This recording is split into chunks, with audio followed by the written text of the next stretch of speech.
So, how did you get into characters? Well, I thought it was a whole new direction for me. I hadn't played a character like this before, and I thought, I was looking at it like I was the character. It's like if you're making a model railway, you use real coal in place of fake coal, don't you? Producing the film was good, and appearing in it was even better. But we spent 40 hours a day rehearsing for this film. 40 hours in a 24-hour day. We spent rehearsing for this masterpiece. How do we have the time? This classy pile of film bollocks that was presented before your very eyes.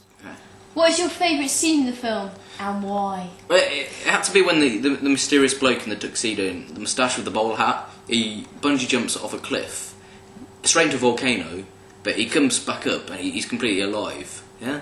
Then several darts get aimed at him, arrows. Yeah. From Red Indians who live on the moon. Yeah, I really related to that. They fire these arrows at him. He dodges them despite being on fire from the volcano. He suddenly gets saved by a blonde woman on a rope like Tarzan. Absolutely, yeah. And the interesting thing with that scene was, I mean, you could look into the characters and you could see, although they were totally made up on the spot, you could just really get into how they were feeling. I mean, there was a lot of character depth in that scene, definitely. Oh. There was a lot of power. It did cost a couple of million. My other favourite, my other personal favourite was when it was like that scene out of Lock, Stock when they with the money. And they surrounded the men and pointing their guns at them. And, you know, you got the main characters surrounded by the men, and you're thinking, what are they going to do? But they find a way out, don't they? They've got strength of character. I think they're even though it wasn't in the film, I think it's a very, very strong point there.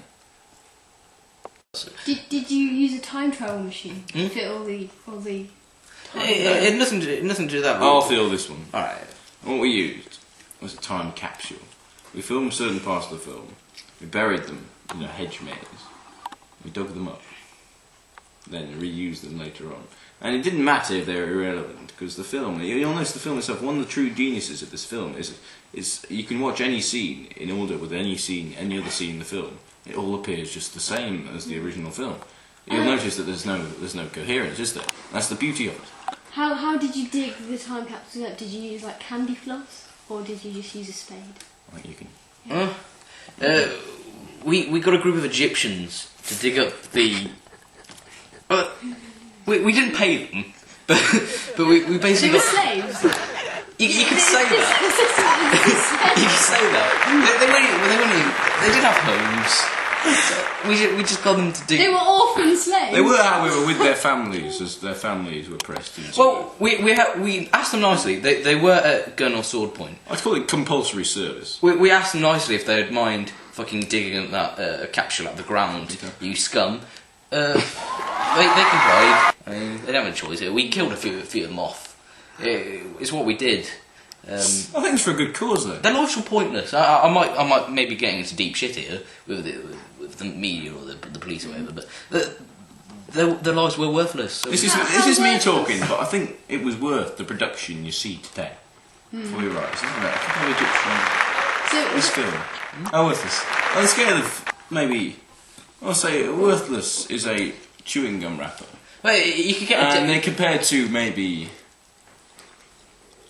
Oxford University. I think they are more. You could set a dead rodent on fire. That would not compare to the worthlessness of these Sado-gittish Egyptians. You know.